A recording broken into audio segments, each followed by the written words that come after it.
இன்று உலக விஞ்ஞான வளர்ச்சியினுடைய நிலைகளை பார்த்தோம் என்றால், வளர்ச்சி அடைந்த நாடுகள், அது எந்த நாடாக இருந்தாலும் சரி, அமெரிக்காவாக இருந்தாலும் சரி, சைனாவாக இருந்தாலும் சரி, இதுபோன்று வளர்ச்சி பெற்ற பெரும்பகுதி நாடுகள் அனைத்துமே இன்றைய பூமி மனிதர்கள் வாழக்கூடிய நிலைகள் சிறிது சிறிது குறைந்து கொண்டு வருகின்றது. ஆகவே மக்களை வேறு மண்டலங்களிலே குடியமர்த்த வேண்டும் என்று எத்தனையோ முயற்சிகளை எடுத்துக்கொண்டிருக்கின்றார்கள். அதற்குண்டான வழிவகைகளையும் எத்தனையோ பணங்களை செலவழித்து அதற்குண்டான முயற்சிகளை எடுத்துக்கொண்டிருக்கின்றார்கள். ஆனால் ஈஸ்வரப்பற்ற இந்த உபதேசத்திலே இந்த பூமி நாம் இப்பொழுது வாழக்கூடிய இந்த மண்டலத்தை தவிர்த்து இந்த சூரிய குடும்பத்திலே வேறு எந்த மண்டலத்திலும் மனிதர்கள் வாழக்கூடிய வாய்ப்பே இல்லை என்பதை உறுதியாக தெரியப்படுத்துகின்றார். ஏனென்றால் அதற்குண்டான சில விளக்கு உரைகளைத்தான் இங்கே எடுத்து காட்டுகின்றார். ஒரு வித்து எதிலே உருப்பெற்று விளைந்ததோ அதே இனமான சத்தை கவர்ந்துதான் அது மீண்டும், அதாவது தாய் செடியினுடைய சத்தை கவர்ந்துதான் நாம் அதில் உருப்பெற்ற வித்து வளர முடியும். அந்த தாய் செடியினுடைய சத்து இந்த காற்று மண்டலத்தில் இல்லை என்றால் அந்த வித்து வளராது. அதுபோன்று மனிதனாக தோன்றிய நாம் அனைவருக்குமே இந்த பூமி, இந்த கிரகம்தான் நமக்கு தாய். இதில் விளைந்த, இதில் உருப்பெற்ற இந்த சத்துக்களை நாம் எடுத்துத்தான் மனிதர்களாக இன்று வாழ்கின்றோம். ஆக மனிதன் மட்டுமல்ல, இங்கே வாழக்கூடிய மனிதன் உடலை விட்டு பிரிந்தாலும், அதாவது ஆன்மா பிரிந்தாலும், ஆன்மாவோடு சேர்ந்து இந்த காற்று மண்டலத்திலே தான் சுழன்று கொண்டிருக்கின்றோம்.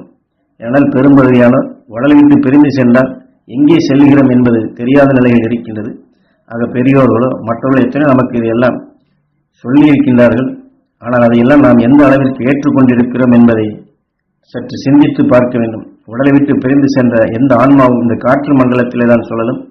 எந்தெந்த எண்ண அலைகளை எடுத்ததோ அந்த சப்த அலைகளாக அந்த ஈர்ப்பிலே தான் அது சுழல முடியும். ஆக இங்கே ஒரு மனிதன் இறந்தான் என்றால் அவன் வேறு மண்டலத்திலே போய் பிறக்க முடியாது. இந்த விஞ்ஞான வளர்ச்சிகள் எடுத்துக்கொண்டாலும் இங்கிருந்து நாங்கள், அதாவது மற்ற இடங்களிலே நாங்கள் உருளைக்கிழங்கை பயிர் செய்தோம், கீரைகளை உருவாக்கினோம் என்று இவர்கள் சொல்லலாம். ஏனென்றால் இங்கிருந்து எடுத்துக்கொண்ட சத்தைத்தான் அங்கே கலக்கும்படி செய்து அதை வைத்துத்தான் அவர்கள் உருவாக்க முடியுமே தவிர அங்கிருந்து இங்கே கொண்டு சென்ற வித்தை அங்கே முளைக்க வைக்க முடியாது. ஏனென்றால் இந்த மனம், இந்த சத்து இருந்தால்தான் அந்த வித்து விளையும். ஆக அதுபோன்றுதான் ஒரு உடலை விட்டு செல்லும் உயிராத்மா அதனுடைய சுவாச நிலை உடலுடன் இருக்கும் பொழுது எதை எடுத்ததோ அந்த நிலை கொண்டுதான் அது சுற்றி கொண்டிருக்க முடியும். ஆக வேறு ஒரு கிரகத்தில் போய் பிறவி எடுக்க முடியாது, வேறு மண்டலங்களுக்கு சென்று வாழவும் முடியாது. அங்கே சில உயிரினங்களோ சில ஜந்துகளோ இருந்தாலும் அவைகள் இங்கே வாழ முடியாது. ஏனென்றால் ஒரு உடலுடன் ஜீவாத்மா இருக்கும் நிலையும், உடலை விட்டு ஆவி உலகில் சுற்றி கொண்டிருக்கும் நிலையும், பிறகு எத்தனை ஜென்மங்கள் எடுத்தாலும் ஒவ்வொரு நிலை கொண்டு அந்த ஆன்மா வாழ்ந்தாலும் தாய் சக்தியான எந்த சக்தி நிலை பெற்று முதலிலே அது சரீரம் பெற்று வளர்ச்சி பெற்றதோ மீண்டும் மீண்டும் எந்த மண்டலத்தில் தோன்றியதோ அங்கேதான் சுற்றி கொண்டிருக்க முடியும். எந்த உயிரினமாக இருந்தாலும் சரி, எந்த ஆத்மாவாக இருந்தாலும் சரி. ஆக இந்த பூமியிலே ஊட்டம் பெற்று இங்கே பல காலமாக சுற்றி சுற்றி பிறவி எடுத்துக்கொண்ட நிலையில் மீண்டும் இங்கேதான் இது சுழல முடியுமே தவிர வேறு மண்டலத்திற்கு செல்ல முடியாது. இன்று பல ரூபங்களிலே விஞ்ஞானங்கள் முயற்சி செய்து மற்ற மண்டலங்களிலே ஜீவிதம் நடத்த முடியுமா என்றெல்லாம் அவர்கள் செலவழித்து பல நிலைகளை செயல்படுத்துகின்றார்கள். காரணம், இந்த மண்டலத்திற்கும் அந்த மண்டலத்திற்கும் எத்தனையோ நிலைகள் மாற்றமாக நிலைகள் உண்டு. ஆகவே இங்கிருப்போர் அங்கேயும் அங்கிருப்போர் இங்கேயும் ஜென்மம் மாறி பிறந்தாலும் பிறக்கவும் முடிந்திடாது, பிறந்தால் வாழ்ந்திடவும் முடிந்திடாது. ஆக ஒவ்வொருவருக்கும் ஒவ்வொரு ஆன்மாவிற்கும் தாய் என்பவள் அங்கங்கே உருப்பெற்ற அந்த மண்டலம்தான். சுவாச நிலைக்கு உயிர் தந்த அச்சக்தி தான் தாய். அதுதான் முதல் தாயப்பா. பிற மண்டலங்களில் வாழ்ந்து பிற மண்டலங்களுக்கு சென்று அந்நிலையில் இருக்கும் உண்மையை கண்டறிவதற்காக இந்த செயற்கை நிலை எதற்கப்பா? ஏனென்றால் இங்கே விஞ்ஞானத்துடைய அபரிதமான வளர்ச்சி மனிதனை மற்ற இடங்களிலே குடியமர்த்த நினைக்க ஆசைப்படும் அந்த நிலைகளை இங்கே கேள்வியாக எழுப்புகின்றார். பிற மண்டலங்களின் நிலையை அறிய நமக்கு சுவாச நிலை அளித்த அச்சக்தி தாயின் ஜெபத்தை எண்ணி நம் உயிரணுவின் உண்மை நிலையை அறிந்து நாம் நம்முள் இருக்கக்கூடிய ஈஸ்வர சக்தியை எண்ணி நமக்கு முன் தோன்றிய ஞானிகள், சித்தர்கள், பெரியோர்களுடைய ஆசியை பெற்று நாம் தியானித்தால் அந்த ஆண்டவனின் ரூபத்தில் நமக்கு அவர்கள் பல உண்மைகளை, நமக்கு தெரியப்படுத்தி எத்தனை வகைகளில் உதவிக்கு வருவார்கள்.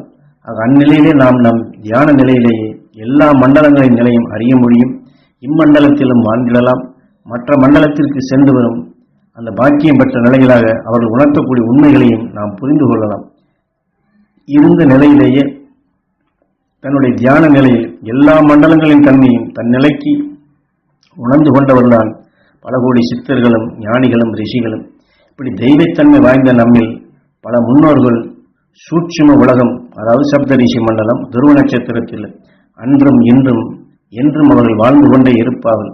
ஆனால் இன்றைய விஞ்ஞானம் இங்கு இருக்கக்கூடிய பூமியை வாழக்கூடிய நிலைகளாக ஆக்க முடியாதபடி இதையே பால்படுத்தி காற்று மண்டலத்திலும் பல வகைகளின் நச்சுத்தன்மையாக உண்டாக்கிய பின் இங்கே வாழ முடியாது என்ற சூழ்நிலை வந்த பின் மற்ற மண்டலத்திற்கு சென்று குடியமர்த்தலாம் என்ற நிலையிலும், அதே சமயத்தில் மற்ற மண்டலத்தில் இருக்கக்கூடிய சக்திகளை, அதில் இருக்கக்கூடிய அபூர்வமான அமானுஷ்யமான சக்திகளை அங்கிருந்து நாம் எடுத்து வந்தால் தன் நிலையை, தன் நாட்டை, தன்னுடைய அரசியல் நிலைக்காக தன்னை உயர்த்தி கொள்ள, தன் நாட்டை உயர்த்திக் கொள்வதற்காக இப்படி பேராசை என்னும் நிலையில்தான் இந்த விஞ்ஞானம் எல்லாம் வளர்ச்சி பெறுகின்றது.